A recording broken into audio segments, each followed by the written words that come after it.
हे बघा, वहिनी आमची इतकी जी हसत होती तर पोट धरू धरू हसत होती. आता का हसत होती ही काय, पंखा उचलाय गेली तसा पंख्याचं 2 तुकडे केलेत तिने, आणि तिनेच केल्या तर तीच हसत या. तिला वाटलं काहीतरी मोठा पराक्रमच केला या, हे काय. आणि आता बसवायचा पण प्रयत्न चालू आहे तिचा, पण काय तिला जमाना. हे काय पुरीने बसावला. बरं एकच पंखा आहे, आता वरती पंखा बसवायचा या. 2 आहेत पंख वरती बसवायला, पण तो माणूसच आहे ना पंखा बसवणार, त्यामुळं त्यांचं वरती पंखा बसवायचं राहून गेलेलं आहे. मग एकच आहे हा पंखा, आणि एका पंख्यावरती ही काय सगळी घरातली, म्हणजे आम्ही पण त्यामध्ये होतो, एवढ्याच पंख्यावरती सगळी लोक रात्रभर असायची. तर आणि इतकं गरमी गावाला, पुण्यात तर आहेच आहे गरमी, पण गावाला पण मोकळं वातावरण असून, मोकळं म्हणजे हवा यायला जायला जागा, तरी पण गावाला पण मरणाची गरमी आहे म्हणजे होती. तर हे बघा, हिने पंखा चालू केला आणि आरामशीर आता न काय खाली टाकतात तशीच लोळण्या घ्यायला लागली. ही काय, हे बघा, ही म्हणते मी चालू केलाय, मी चालू केलाय. हिला केवढा अभिमान आला या.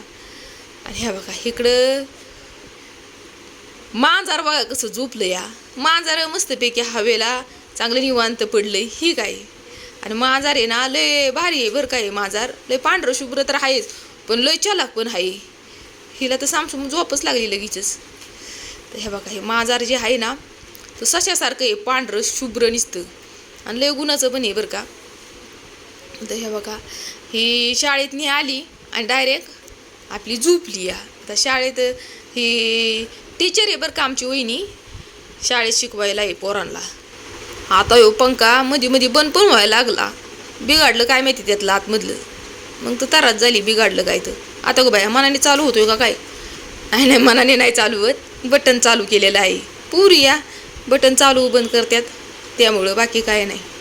तर हे बघा इकडं जे आहे ना, हे बघा कनेक्शन आहे, 2 कनेक्शन आहेत पंखा बसवण्याचं. आता तो माणूस कधी येतोय काय माहिती. तर हे बघा मांजर कसं झोपलं या. हे बघा हाय का बरं. या मांजराला कटाळा आला ना चालायचा, तर ते तसंच पुढं सरकत रांगत रांगत पंख्या पुढं येऊन झोपत या. लय हुशार मांजर आहे, लय चलाक पण आहे. जेवढं दिसाय सुंदर ना तेवढंच गुण पण लय भारी आहे इथे या मांजराचं. लय भारी मांजर आहे. तर बघा आता मला जायचंय पुण्याला, म्हणजे थोडक्यात माझी जाण्याची तयारी पण चालू आहे बरं का. कारण उद्या मी पुण्याला जाण्यासाठी निघणार आहे. आता थोडा मांजराचा लाड केला तर ते मला चावतं या, कारण अनोळखी दिसते ना मी त्याला, तर त्यामुळे ते मला अजिबात हात लावून देत नाही. चावतं मला हात जरी लावला ना तरी त्याला वाटतं आपलं माणूस नाही म्हणून. हे बघा हिला पण चावलंय, पण हिला झोपत चावलंय. ही पाय हलवत असेल ना तर त्याला वाटलं असेल काही चुकाटाच आहे म्हणून तिला झोपत वरबडलंय त्या मांजराने. इंजेक्शन तिला चालू आहे इथं, कारण या मुक्या चित्रावर किती जरी आपण जीव लावला तरी पण चावलेलं त्याचं वीज चांगलं नसतंय ना, बरोबर का नाही. किती जरी आपल्या घरातलं नेंबर आपण समजलं मुक्या चित्राबाला, म्हणजे गावाकडे तर कुठलंही मुक्या चित्रा पाळलं ना की त्याला लय जीव लावतात. तसं या मांजराला ना अजून एक आहे बरं का. तेव्हा काही चावायला कसं बघत आहे माझ्याकडे, म्हणजे थोडक्यात त्याला वाटलं की कोण आहे काय माहिती मला हात लावतोय. कळालं ना त्याला मी आहे तर चावलं असतं मला पण ते. तर ह्या बघा आता माझी जाण्याची तयारी दुसऱ्या दिवसचा आहे बरं का हा व्हिडिओ. तर ज्या पण वेळेस मी पुण्याला येते ना तर आमच्या घरातली सगळी माणसं लय भावूक होत्यात बरं का. कारण कुठल्याही मुलीला, म्हणजे जरी आपल्या वडिलांच्या घरी बघा, भले आपण आपल्या घरी सोन्याचा घास खाऊ द्या, पण आपल्या वडिलांच्या घरी आपण चटणी भाकर जरी खाल्ली ना तरी पण आपण त्याच्यामध्ये लय समाधानी असतो या.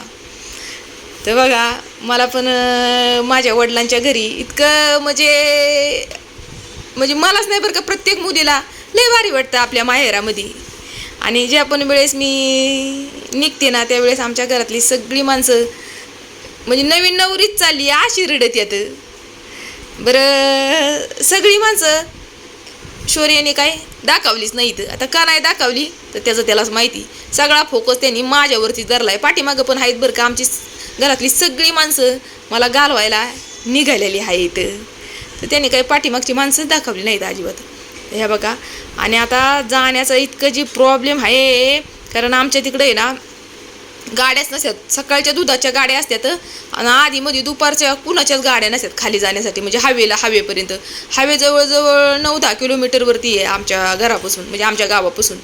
लय अवघड होतंय बरं का जाण्याचं. आता मला आहे ना दुधाच्या टेम्पूत बसवून देणार आहेत बरं. ते दुधाचा टेम्पू थांबत दूध भरत जातो आणि इतकं प्रॉब्लेम, आणि मला तर इतका त्रास होतो उलटीचा. आता लयच अवघड होणार आहे जायचं. पुण्याला जायचं म्हणलं ना की माझं लय बेजारी होती या. आणि आपली असं म्हणजे रिक्षा करून का ना म्हणावं, म्हणजे जावं म्हणलं तर रिक्षा नाही, साऱ्या टू व्हीलरवालं पण कोण घेणार नाहीत, कारण एवढा बोजा 2 पोरं, टू व्हीलरवालं तर कोणच घेणार नाही. मला एकटं सडं माणूस असल्यावर जातोय टू व्हीलरवरती. तर बघा आता न इलाजानी, म्हणजे आपला इलाजच काय नाही म्हणून आता न इलाजाने मला त्या दुधाच्या टेम्पोमध्ये पाठीमागं बसवून घरातल्यांनी दिलेली आहे बघा.